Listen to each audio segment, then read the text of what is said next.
Greetings, fellow human. This is Inside Awala, your backstage tour of this censorship circumvention technology. I'm your host, Gus Naria. I'm the author of Awala and the founder and CEO of Relaycorp, the company behind Awala.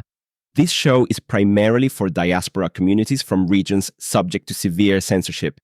Today's episode covers the founding and funding of Relaycorp, including why I created a for-profit company. We'll span the period from November 2018 to November 2019. To avoid confusion, I'll refer to the technology as Awala, though it was then known as RelayNet. Discovering that I could get paid to build Awala, I took the plunge and started to work full-time on Awala in late November 2018 after having set it aside for 2 years due to lack of time. Or, more accurately, my inability to find the energy to work on something so complex after a long day at work. I had to catch up on 2 years of research about internet blackouts, but this was a blessing in disguise. I could look at the problem and my initial solution with fresh eyes using the new skills I developed.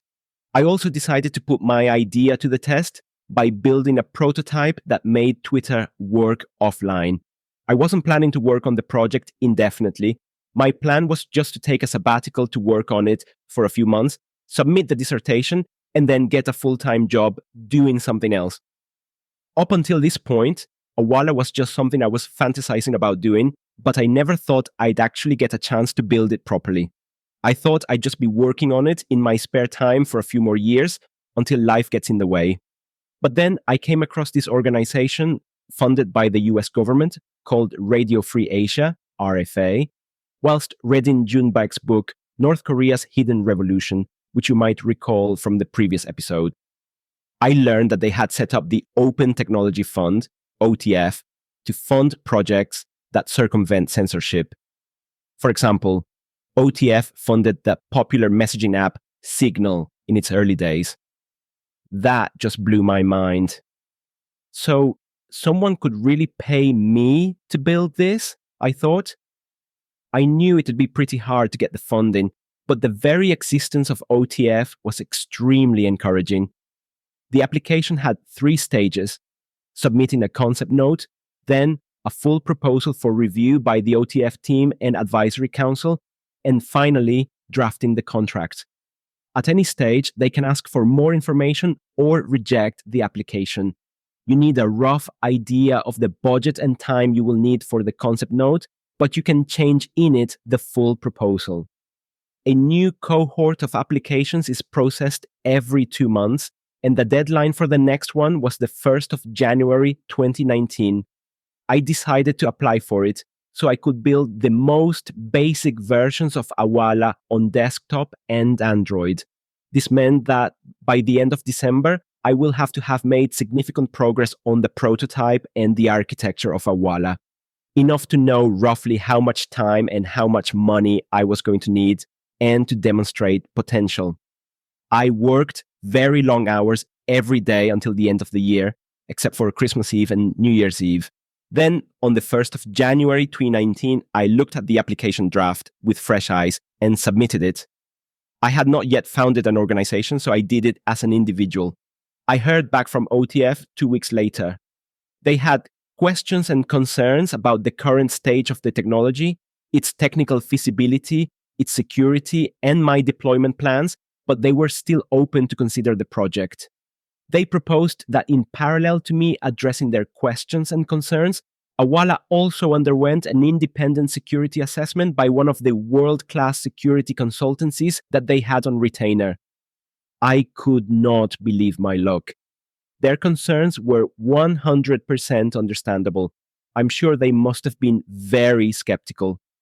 And yet, instead of dismissing my application and asking me to resubmit later, they decided to work with me to see if it actually has the potential I'm promising. I mean, let's consider what I was promising in 2019. I was claiming that I had an idea to make email, social media, and many other internet services work without the internet by physically transporting the data to and from a region disconnected from the internet.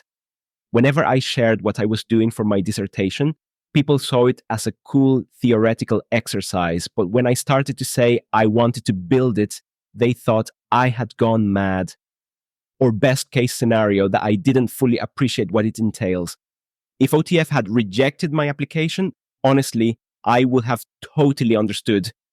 At that point, I only had some high-level technical documentation on how it would work, and I had barely just started implementing a prototype. But I think maybe my background at Oxford and in cybersecurity might have helped them see that maybe I wasn't just dreaming. I was both excited and nervous about this opportunity, probably in equal measure. I had previously played a very tangential role in tender processes, so doing my debut with US government funding felt like the proverbial baptism by fire. I had to strike the right balance between convincing them that I could deliver the ambitious technology that I'm promising and not over-promising what I could do with their funding, my understanding of the problem space, and my own abilities.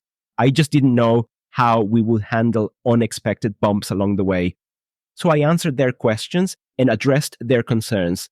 For the feasibility concerns, I decided to just get the prototype to work rather than using English prose to address them, and I finally had Twitter working offline by the end of January.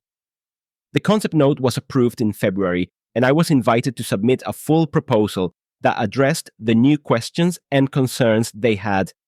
Happy times. The months that followed were very intense as I would be working on two parallel tracks, trying to secure the funding and building a company. Plus, something else I'm forgetting.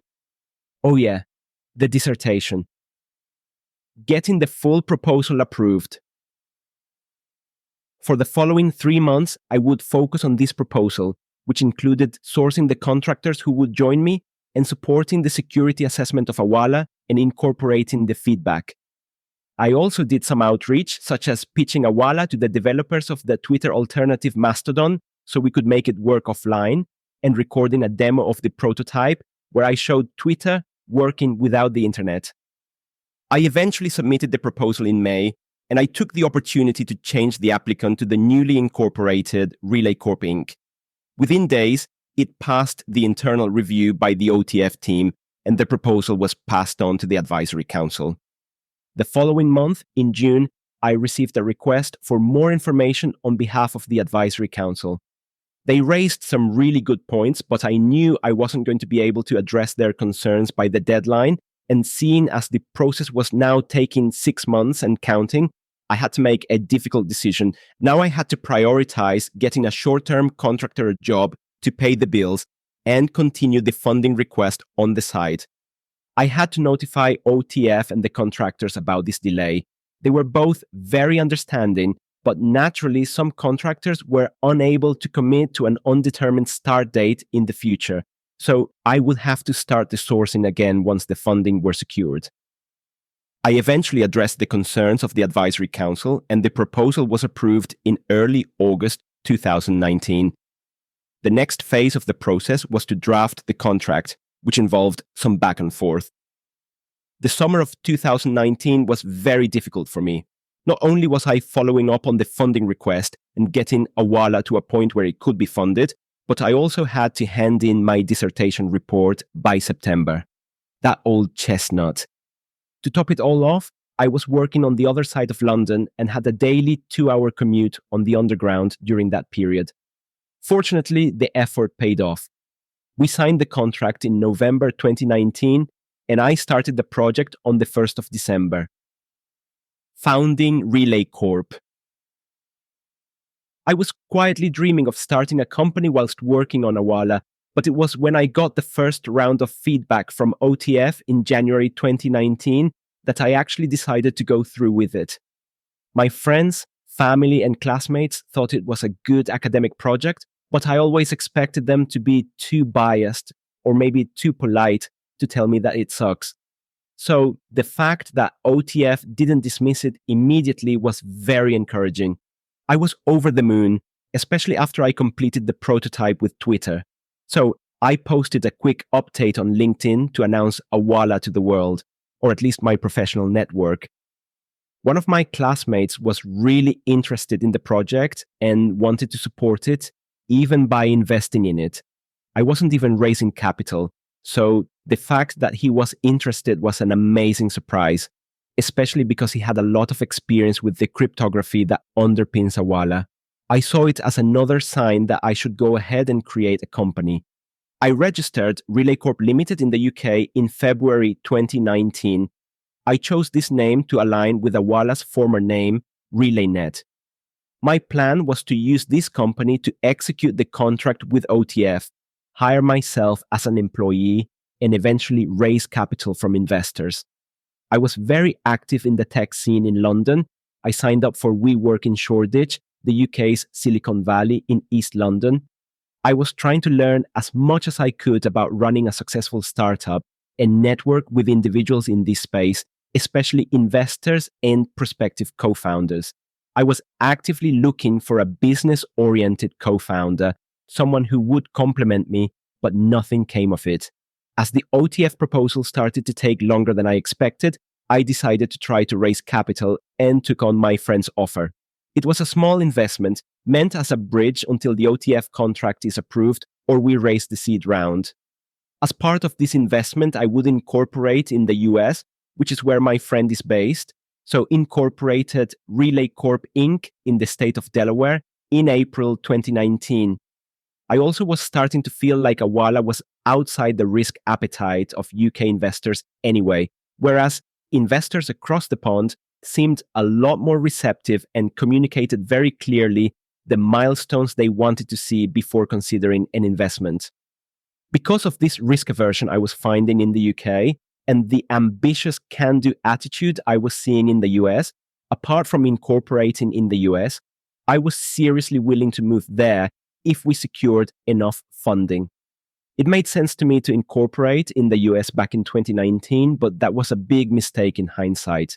I should have kept the company in the UK until the first funding round, which hasn't yet taken place as of 2024. I had no idea how complex and expensive it was to do business there compared to the UK. Fax machines still used, domestic bank transfers that take at least a business day to clear, and a lot of paperwork. W-8 forms, 1099, NEC forms, 83B elections. The list goes on. Most importantly, though, I don't get any tax benefits for the significant financial contributions that I still make to the company because I live in a different country. Why create a for-profit company?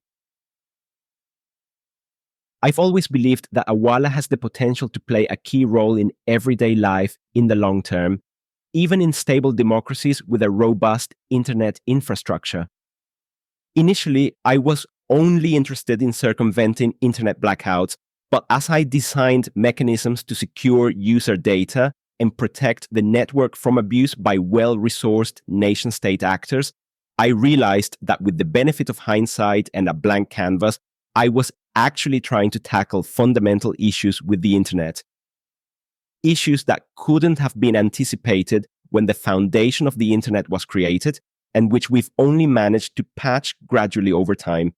The consequences of centralization, lack of privacy, data breaches, and abuse, such as spam, phishing, and distributed denial of service attacks, affect every single internet user, but they are even more acute for at-risk people, such as journalists and those living under repressive regimes. Awala had to tackle each of those problems from day one. In other words, I believe that Awala could significantly improve the security of the internet, which apart from being good for humankind, could also generate significant financial opportunities. Being the wicked capitalist that I am, I thought that if I was going to create as much financial value as I think I will, it wouldn't be too unfair for me to capture a fraction of it.